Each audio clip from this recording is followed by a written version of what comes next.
Madame, monsieur, bonsoir, bienvenue sur 8 Mont-Blanc, direct, il est 18 h, un peu plus tard si vous regardez la rediffusion. Toute l'équipe de 8 Mont-Blanc vous souhaite un très bon week-end prolongé du 8 mai. Bonsoir Fanette. Bonsoir Alexis. Alors si vous avez la chance de découvrir la Haute-Savoie pendant ce week-end prolongé, vous pouvez peut-être aller à l'hôtel ou dans les gîtes de France. Ce sont deux façons de découvrir nos deux départements avec des produits qui peut-être sont pour certains à la mode, pour certains qui ont besoin d'un petit coup de rafraîchissement. On va voir tout cela dans quelques instants, mais auparavant, les titres du journal Fanette ce soir, les partis du centre sont partis en campagne pour les élections européennes qui auront lieu le dimanche 25 mai. Il n'y a qu'un seul tour. Il n'y a qu'un seul tour et aujourd'hui, c'est la tête de liste UDI Modem pour la région sud-est, Sylvie Goulard, qui était en campagne. Elle a tenu à rencontrer les chefs d'entreprise dans le bassin annécien. Première réunion du conseil communautaire de Chambéry et déjà, paraît-il, une polémique. Une première polémique effectivement sur les indemnités des conseils communautaires. Le conseil a aussi permis de valider les représentants et les commissions. Le cinéma est à l'honneur tout ce week-end chez les jeunes et chez nous. Oui, puisque c'est les vacances scolaires, il faut donc occuper les enfants. Différents festivals sont organisés un petit peu partout dans les pays de Savoie. Nous irons dans le pays du Mont-Blanc et à Chambéry. On rappelle donc les heures de diffusion du journal Fanette. 18h30, 19h30, 22h15, 23h15 et minuit. Et entre nous, vous êtes plutôt hôtel de famille ou gîte de France? Plutôt gîte de France. Plutôt gîte, côté un peu accueil sympa, rencontrer les gens. Ouais. Peut-être. Allez, on va voir ça tout de suite. Regardez les prévisions météo de Thierry Paul pour demain. Écoutez, c'est quand même mieux. C'est un peu mieux qu'aujourd'hui. C'est vrai que les nuages devraient laisser la place à un joli soleil. Les températures vont un petit peu monter. Regardez les températures qui vous intéressent dans la région dans laquelle vous habitez. 9 degrés pour Thonon-les-Bains, 3 degrés pour Chamonix, 7 degrés à Moutier, 8 degrés à Chambéry, 7 degrés à Annecy pour l'après-midi. Ça monte avec ce soleil qui va s'imposer dans les deux départements. 21 degrés à Thonon-les-Bains, 21 degrés à Annecy, 20 degrés à Chamonix, 23 degrés à Moutier. Et Thierry Paul nous informe que le week-end devrait être beau, en tout cas pour vendredi et samedi. Dimanche, un peu moins bien, mais bon, on n'en est pas là pour l'instant. Et dernière chose, la place du village de ce soir, rencontre avec Nicole et Daniel à Père-Jussy. Voilà la place du village de ce mercredi soir. Alors, évidemment, ils vont défendre chacun leur bout de gras. Nous avons donc des hôteliers qui représentent, en l'occurrence, le Gîte France. On va les présenter. Sébastien Buet, vice-président de le Gîte France de la Haute-Savoie. Merci d'être avec nous. Vous habitez à Évian, c'est ça?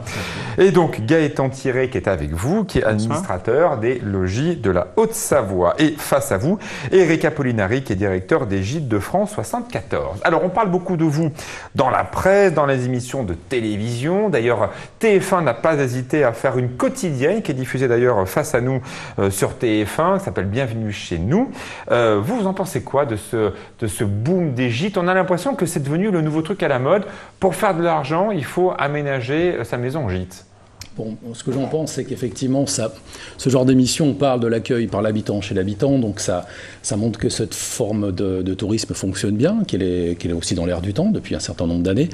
Après, il y a le côté caricatural de ce genre d'émission, moi qui me gêne un petit peu, avec des situations qu'on va un peu exacerber entre des clients, des propriétaires ou des propriétaires les uns envers les autres, donc qui ne sont pas forcément toujours représentatifs de ce qui se passe. Que vos adhérents aillent faire ça? Non, on déconseillerait plutôt ce genre d'émission. Alors même chose, c'est vrai qu'on a été tous marqués par l'affaire de l'hôtel du Manoir à Aix-les-Bains, où donc un hôtelier un peu particulier, on pourrait dire ça, a été donc un peu offusqué par les équipes d'M6 qui sont venues à plusieurs reprises. Il y a eu 3 tournages donc pour montrer, et l'émission s'appelle Panique en cuisine, que le travail était mal fait chez ce pauvre hôtelier-restaurateur. Même chose, vous. Si vous avez un hôtelier, un professionnel qui veut se faire un petit coup de buzz, vous êtes pour ou vous êtes contre? Alors si c'est un vrai professionnel, je pense qu'il ne voudra pas participer, parce que d'abord ça ne sera pas nécessaire. Pourtant, il peut faire du buzz avec. Tout à fait, mais ça ne va pas intéresser non plus les téléspectateurs, parce qu'il n'y aura peut-être pas grand-chose ni à dire ni à voir. Et pourtant, Maïté, si on reprend il y a quelques années en arrière, elle s'est faite connaître en recevant des équipes de télévision. Oui, tout à fait. Alors les recevoir, c'est une autre chose, mais participer à ce type d'émission assez polémique, c'en est une autre. Et ça surtout, ça ne reflète pas, comme le disait notre collègue, la réalité du terrain, de gens qui travaillent, de gens passionnés, de gens qui font bien leur métier, et on montre du doigt simplement une minorité. En tout cas, ça ne représente certainement pas les hôteliers logis. Alors, on va essayer de comprendre un peu qui fait quoi. C'est vrai qu'on va voir des reportages, hein. Vous allez faire un petit tour là, des pays de Savoie, avec des endroits vraiment sympas, si vous voulez vous aussi découvrir votre région. On va faire un tout petit tour déjà à Saint-Gervais, avec des gens qui ne sont pas comme vous en l'occurrence, ce ne sont pas des hôteliers à proprement parler. Il y a un guide de montagne qui connaît parfaitement la région et sa femme qui mettent beaucoup de cœur à vous recevoir. C'est à Saint-Gervais-les-Bains. L'endroit est vraiment charmant. Regardez.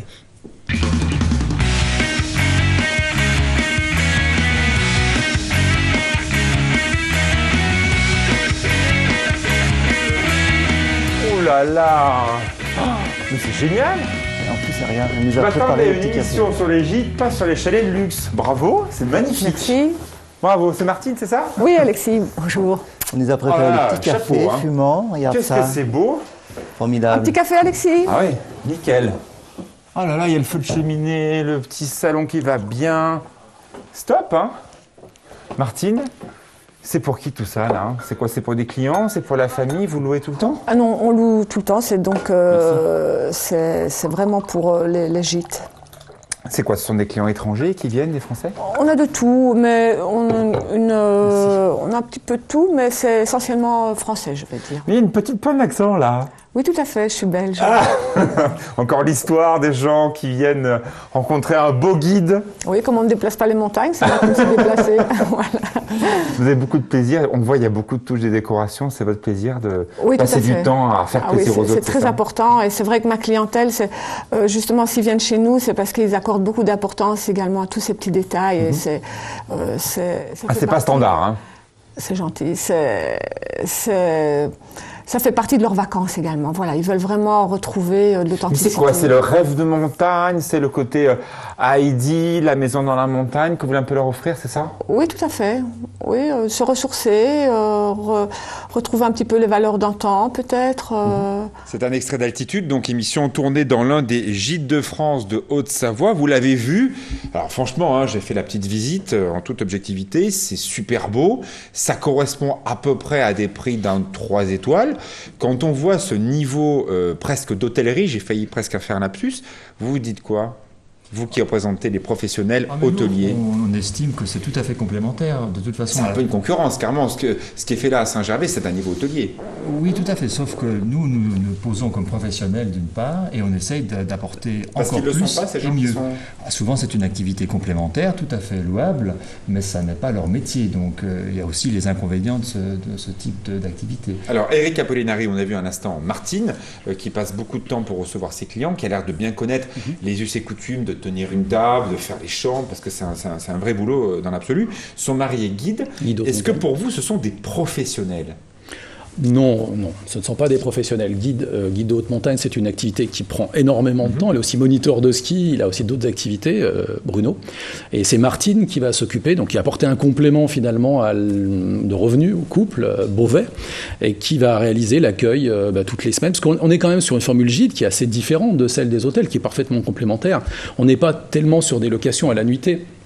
Donc elle va apporter tout son sens de l'accueil, remettre sur l'ouvrage régulièrement, tous les samedis en gros, pour accueillir des gens, les conseiller. Et puis son mari, lui, peut proposer d'accompagner les gens en montagne ou quelle est la différence, quelle est la frontière entre un gîte et un hôtel? Là, je suis allé voir ce gîte, il y a plusieurs chambres, c'est pas que le bout d'appartement, ça devient carrément une activité presque professionnelle. À partir de quand on dit c'est plus un gîte, c'est un hôtel? Déjà, la différence, c'est que dans un gîte, on est indépendant. Ça peut être un chalet indépendant ou ici, comme ici, un gîte, un appartement. Oui. Où on est dans la maison du propriétaire, mais avec une indépendance, on se fait à manger déjà. On est dans un appartement, on a une cuisine. Dans un hôtel, on ne se fait pas à manger. Dans un hôtel, on a d'autres atouts. On a la flexibilité de l'hôtel, l'accueil. Et puis le soir, soit on mange au restaurant de l'hôtel, soit on va dans la. Sachant qu'il y a parfois des dans le gîte, on n'est pas obligé de rester dans. Sachant qu'il y a plusieurs gîtes, on va en voir un dans quelques instants, qui proposent également de faire à manger. Et en plus, c'est pas n'importe quoi. C'est un ancien hôtelier qui a monté son gîte à Salanches. On va voir ça dans quelques instants.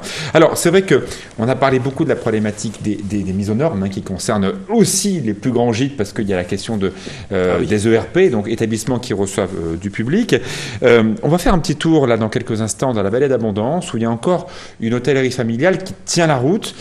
Pas trop de 4 étoiles finalement, des 2-3 étoiles qui sont bien faits.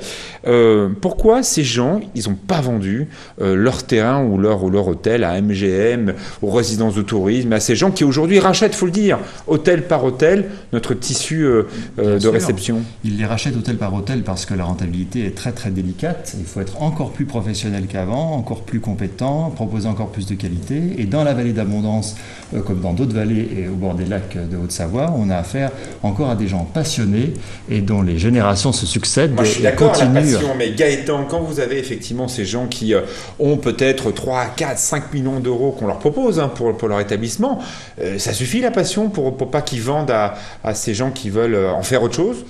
Ça suffit et il faut regarder peut-être plus loin que ça. Il faut regarder que ce sont des générations qui sont passées par là. Les parents ont beaucoup investi. Il y a eu beaucoup de labeur qui ont été mis dans ces hôtels et souvent ça doit rester dans le patrimoine de la famille. C'est pour ça. Mission dont vous parlez, un sacerdoce? Exactement. Hein. En tout cas, en ce qui me concerne, c'est à peu près cette histoire qui m'arrive. Racontez-nous votre histoire à vous. Mes parents sont hôteliers au carreau et pour moi, il est juste indispensable, même un devoir de poursuivre ce qu'ils ont fait, de continuer les... Flageller comme une fois par jour. Non, c'est ça. Non, c'est pas du tout ça parce qu'on le fait avec plaisir. Sinon, on le ferait pas. Et on y est tous les jours au quotidien, 7 jours sur 7. À l'époque, il y a 30 ans en arrière, pour acheter 1 mètre carré de terrain à Megève ou à Chamonix, il fallait travailler 1 heure. Maintenant, il faut travailler 1 mois au prix du SMIC. Donc ça vaut tellement cher que c'est tentant de tout vendre. C'est vrai que c'est tentant, enfin, en tout cas en ce qui nous concerne, ça peut être tentant, mais c'est vrai aussi que quand on voit la passion dont les hôtels familiaux... dans les hôtels familiaux, la passion que les différentes personnes mettent au quotidien, je veux dire, le bonheur, il est là. Bon, alors on va voir effectivement qui travaille dans ces établissements. Un reportage extrait du journal. La famille Trinca, Jérémy Trinca a été donc numéro 2 au concours général, c'est dire le niveau. Il a à peine 20 ans et il reprend l'affaire avec son papa Bernard. Vous allez le voir, c'est du très haut niveau et ce n'est entre parenthèses qu'un 3 étoiles. Dans la vallée d'Abondance, à La Chapelle, la famille Trinca est aux cornettes depuis 120 ans. La jeune génération essaie d'imposer une cuisine un peu plus moderne, sous l'œil vigilant de Bernard, le patriarche. Moi j'ai fait un sabayon avec donc le citron et le beurre, citron vert et beurre. Cannelloni de courgette pour rappeler la ratatouille qui était servie avec la truite aux amandes. Ah, c'est pas facile de tout changer, d'autant plus qu'on mange très bien en cornette. Les chefs donnent quelques petits conseils. On a envie de donner notre savoir. C'est notre devoir d'apprendre, surtout à des petits jeunes comme Jérémy qui ont des valeurs. C'est dire que maintenant tu as appris des bases, maintenant il faut les peaufiner. Jérémy, un jeune prodige qui a de l'ambition. D'ailleurs, il défend ses recettes avec pugnacité. La première chose, je veux qu'ils disent que ça soit bon déjà. C'est le principal pour un plat. Après, ouais, s'il peut arriver à trouver le jeu de texture, le côté craquant, le côté mousseux, léger. Parce que j'ai voulu faire des sauces pas trop riches. Ça, c'est très bon. Ça, c'est un peu plus grossier. Il faut que tu fasses quelque chose de plus fin, là. Il a amené un truc un peu plus moderne. Il l'a un peu allégé avec ce côté sabayon, le petit citron à côté. Des débuts très prometteurs qui permettent à Bernard de souffler un peu en pensant à l'avenir. Moi, j'accepte carrément d'être dépoussiéré, même de m'être mis au placard. Hein. C'est bon, moi j'ai déjà servi les cornettes. Hein. Moi j'ai déjà rendu le temps que j'y ai passé jusqu'à maintenant. Je pense maintenant je peux tranquillement prendre la retraite en laissant faire les jeunes. Hein. Les cornettes, une affaire familiale où chaque génération doit, depuis 120 ans, montrer ses capacités, apprendre, bref, à écrire ses lettres d'or dans la famille. Voilà, on a vu il y a quelques instants l'excellence à Saint-Gervais, donc dans un gîte avec vraiment un accueil remarquable. Même excellence, donc là, dans un hôtel tenu par la famille Trinca depuis 120 ans. Alors évidemment, tous les gîtes et tous les logis ne sont pas comme ça. Non, mais justement, au logis, on a mis en place depuis déjà 5 ans une charte qui est extrêmement difficile à obtenir, avec des critères de qualité et de sélection qui sont au-delà des critères que demande l'État pour sa nouvelle classification. Et grâce à ces critères, on arrive à avoir un niveau de qualité qui n'a jamais été égalé. Justement, mais pour bien comprendre, là, il y a des personnes qui nous écoutent de la Savoie, d'autres qui nous regardent partout en France. Déjà, on s'y perd dans les étoiles, parce qu'on le voit bien, la Tunisie maintenant est partie sur la 6e et 7e étoile. En France, on a fait monter et également des logis qui étaient 2 étoiles, pas terrible, on leur a donné une 3e, un peu pour dire que les gens sont perdus. Les gens sont perdus parce que la classification n'a pas répondu aux attentes du départ, c'est-à-dire un message clair pour les clients en fonction du nombre d'étoiles et aussi un message clair d'un point de vue international. Alors là, c'est la faute de l'État qui s'est un peu laissé aller. En revanche, justement, les classifications internes à des chaînes volontaires comme celle des logis est extrêmement précise et elle donne une idée parfaite de l'endroit dans lequel on veut aller. Quelles que soient les étoiles. Quelles que soient les étoiles. D'ailleurs, souvent, il n'y a pas de relation entre les étoiles et les cheminées et les cocottes qu'on peut attribuer. Vous pouvez avoir un hôtel 2 étoiles. Alors, rappelez-nous, comment ça marche les cheminées et les cocottes? On a 1, 2 et 3 cheminées. 3 cheminées étant le maximum. Au niveau des cocottes, c'est pour le restaurant, c'est pareil. 1 ou 2 ou 3 et également table remarquable. Est-ce que c'est pas finalement une façon de désavouer le système classique? Tout le monde connaît 1, 2, 3, 4, 5 étoiles. Non. Vous partez dans un autre système de référence. C'est un système d'ailleurs qui est plus ancien que le système classique, donc il est très important et surtout il est plus précis, et il est parfois complémentaire et surtout il vient essayer de renforcer ce système classique qui est tout à fait défaillant. Entre nous, là on a vu l'excellence peut-être dans les meilleurs de la région. Il y en a d'autres que je connais qui sont franchement moins bien. Il vaut mieux regarder les cocottes que de regarder les étoiles. Parce que c'est aussi un rapport qualité-prix. Vous avez combien de cocottes? Nous, on en a 3. 3 cocottes. Voilà.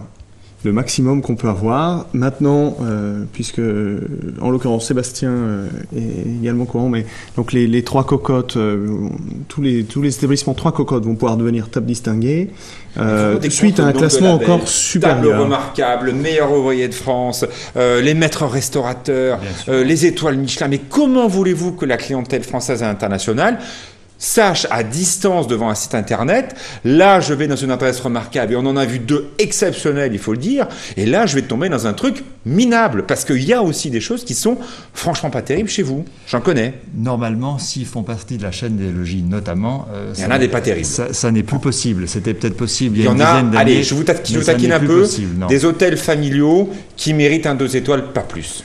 Ah, 2 étoiles, ça n'a rien à voir. Cet hôtel familial qui sera peut-être 2 étoiles, même voire 3, n'aura peut-être qu'une cheminée et une cocotte, ou une cheminée et pas de cocotte. Vous comprenez que c'est pas très lisible. Rappelons juste quand même que les étoiles sont pas en corrélation avec la restauration. Hein. Les étoiles, c'est uniquement avec l'hôtel. On rappelle d'ailleurs sur quoi On rappelle d'ailleurs ce que c'est que les étoiles. C'est sur la taille de la chambre. La taille de la chambre, les prestations, les services qu'on propose à l'hôtel également. Ok. Si je peux me permettre, Alexis, moi je suis assez d'accord avec ce qui a été dit par Gaëtan et son collègue. C'est-à-dire que moi je me sens proche de ce que réalisent les logis. Les gîtes de France et les logis, on a des points communs. C'est-à-dire, premier point commun, c'est un référentiel de qualité qui est inscrit dans le temps, qui est depuis très longtemps, qui est reconnu par la clientèle, vous voyez ce que je veux dire, et qui évolue aussi, hein, qui est plus strict que les étoiles, même pour les meubles touristes. Vous n'avez pas droit aux étoiles, vous avez des clés, c'est ça? Des épis. Ouais, entre les clés et les épis. Alors, les épis, gîtes de France, les épis depuis 60 ans. Comment ça marche votre système 60 ans. Alors, pour les gîtes, parce qu'on parle beaucoup des gîtes, les gîtes, ça va de 1 à 5 épis. Ouais. Et plus on monte en épis, plus on a des prestations de haut de gamme, de qualité. Plus les surfaces des chambres et des séjours sont importantes. Il n'y a pas besoin de les prestations sont importantes. Ça, alors, ça, c'est la première chose, Alexis. La deuxième chose, le point commun qu'on a tous les deux, c'est l'attachement de nos propriétaires à, on va dire, la marque, aux valeurs à la fois des logis et des gîtes de France. Ce qui va expliquer que quand on va distiller un peu de passion dans son activité personnelle, et ben qu'on a cette fidélité au logis et au gîte de France. Mais je suis d'accord. Ça semblait vous étonner tout à l'heure, Alexis. Mais non, tous les 3, vous êtes de bonne foi, c'est évident. Les gens qu'on rencontre sont des gens passionnés, mais j'ai l'impression qu'avec tous ces systèmes de référence, vous faites le jeu de TripAdvisor, qui va mettre des avis qui parfois, on le sait bien, sont achetés, et qui fait qu'on ne sait pas donner autre chose que TripAdvisor comme étant une valeur de référence. Justement, c'était une pseudo-référence. Je vais dire c'était, parce que maintenant, les gens se rendent très bien compte qu'il y a des tas d'avis, tout est son contraire, et que ça ne veut pas dire grand-chose, et de moins en moins. Donc justement, on voit petit à petit, les clients se rééduquent et reviennent. Donc pour vous, la première clé de compréhension, c'est aller voir les cocottes pour les uns, aller voir les épis pour les autres. Oui. C'est plus fin. C'est beaucoup plus drastique. Que TripAdvisor avec l'avis de quelqu'un qui n'est jamais venu dans l'hôtel. Surtout pas TripAdvisor. N'importe qui peut répondre n'importe quoi. Alors, on va voir donc un autre cas, la ferme de l'Orclois. C'est un hôtelier, quelqu'un de génial qui, d'ailleurs, a préparé la première étoile au Michelin du chalet du Mont d'Arbois à Megève et qui, lui, finalement, a arrêté son activité d'hôtelier. Il a monté son propre gîte. C'est un pro. Regardez.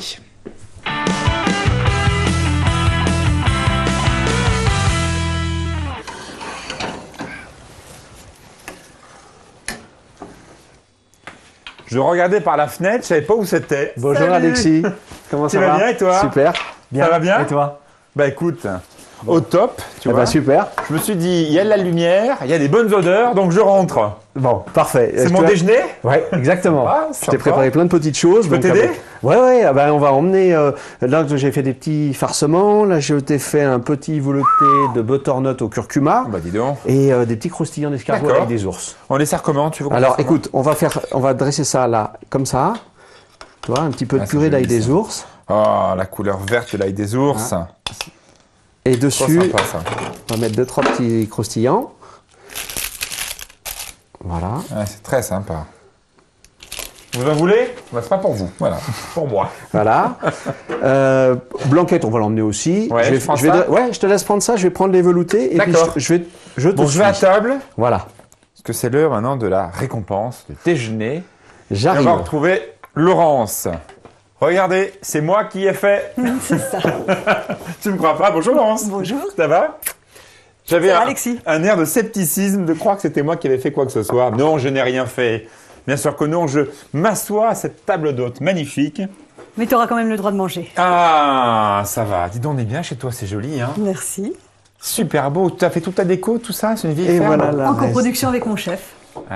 Alors voilà, c'était donc un extrait d'Altitude, 18h23, bienvenue en direct sur 8 Mont-Blanc, un peu plus tard si vous regardez la rediffusion. Tout à l'heure, j'ai lancé le sujet, donc la visite chez Emmanuel et Laurence, en disant que c'était un gîte. Non, c'est pas un gîte? Alors Emmanuel et Laurence, leur hébergement, ce sont des chambres d'hôtes.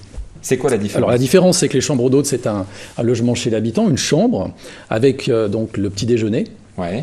Mais il n'y a pas de cuisine, c'est pas un appartement, c'est pas un logement indépendant comme le gîte, qui est plus souvent loué à la semaine. Les chambres d'hôtes, donc le séjour moyen en Haute-Savoie est à peine de 3 jours en chambre d'hôte. En gîte, c'est plutôt 9-10 jours. On est loin des 3 semaines aujourd'hui. Alors là, on voit cet ancien hôtelier, très très haut niveau, faut le dire. Vous avez vu un peu la qualité du buffet J'ai eu la chance de tester. Il a présenté, c'est vrai, on a tous mangé.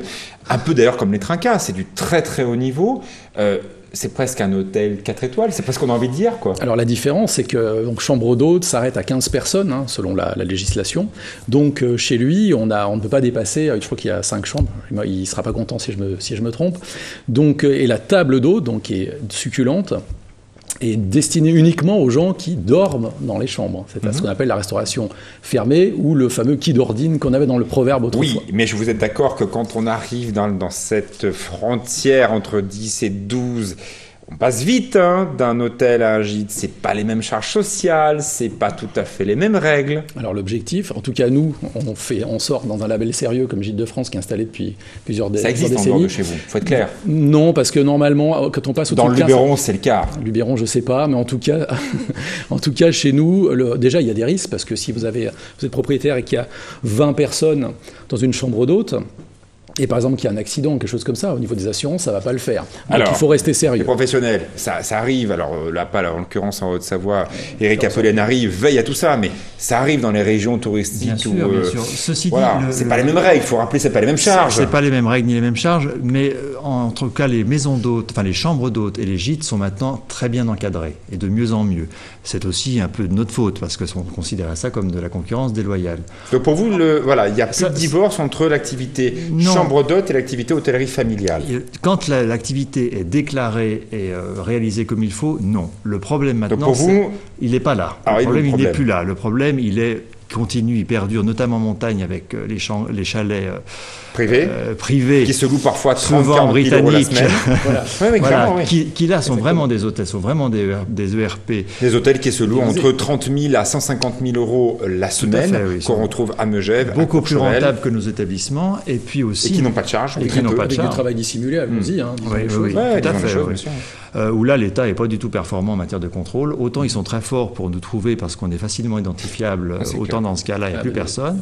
Et puis le deuxième problème qui est très récent, c'est tous ces sites qui apparaissent avec du style viens dormir dans mon salon ou viens manger chez moi, etc., où là on est en dehors de toute réglementation. Tout contrôle. Alors on a malheureusement très peu de temps, le journal d'ailleurs dans quelques secondes. Dernière chose, la mise aux normes. On a fait beaucoup de sujets sur TV8 Mont-Blanc sur ces petits hôtels familiaux qui attendent le coup près, 1er janvier 2015, le passage aux nouvelles normes. Comment on va faire ? Et il faut absolument que l'État revoie sa copie et qu'il y ait des dérogations possibles, parce qu'on a oublié une seule chose, c'est qu'on a de l'existant avant tout. Tous les bâtiments ne sont pas neufs, et si on veut préserver notre patrimoine et notre passion hôtelière, eh bien, il faut s'adapter. Vous me confiez qu'à peu près 64% des hôtels allaient fermer si l'État ne faisait rien ? Oui, tout à fait. Et on en voit au quotidien quand même. Oui, c'est-à-dire ? Uniquement dans les stations de montagne, on voit des hôtels au quotidien, des hôtels familiaux, on parlait avec la Passion et autres, malheureusement qui n'ont pas les moyens et les budgets et de pour bons faire établissements. Exactement, pour faire ce genre de mise aux normes, et qui, comme vous le disiez tout à l'heure... À cause de quoi ? De la standardisation, des fermes où il faut refaire finalement tout. Des bâtiments qui sont anciens, qui sont parfaitement entretenus, mais pour lesquels la loi ne s'adapte pas. Et pourtant, c'est la moindre des choses de pouvoir accueillir notamment les publics handicapés. Bien sûr, bien problème, sûr, mais on a proposé plusieurs fois une modification du texte, notamment avec un pourcentage de chambres par région, et pour l'instant, ça n'a pas été... Alors, appel, en l'occurrence, les journaux de TV8 Mont-Blanc, les émissions sont pigés, comme on dit, par la préfecture, et donc une préfecture dépend d'un ministère, et il y a un ministre du Tourisme que vous connaissez qui s'appelle Laurent Fabius, qui est ministre des Affaires étrangères et du Tourisme. Donc, vous lancez un appel clairement. En 2015, le 1er janvier 2015, si la loi n'est pas assouplie, c'est plus de la moitié des hôtels de France qui vont fermer. Oui, mais des ministres, on en a vu plusieurs, et pour l'instant, on n'a eu aucune réponse positive, ni même l'amorce d'une réponse. Pour l'instant, c'est un échelonnement des travaux qui est possible, c'est tout. Merci beaucoup à vous trois. Le journal dans quelques instants. On se retrouve la semaine prochaine pour parler d'un grand événement qui modifie là aussi la structuration de l'offre à Évian. Vous connaissez bien l'événement, c'est Évian Championship qui avait lieu auparavant au mois de juillet et qui maintenant a lieu la 3e semaine du mois de septembre. Est-ce finalement une bonne ou une mauvaise chose pour ces petits hôtels d'Évian qui finalement l'été se retrouvent un peu sans rien? On verra ça la semaine prochaine depuis Évian en direct avec Monsieur Ribou et toute la Dream Team de Évian Championship. Le journal tout de suite, les programmes. Passez un bon week-end ce 8 mai sur 8 Mont-Blanc. Salut.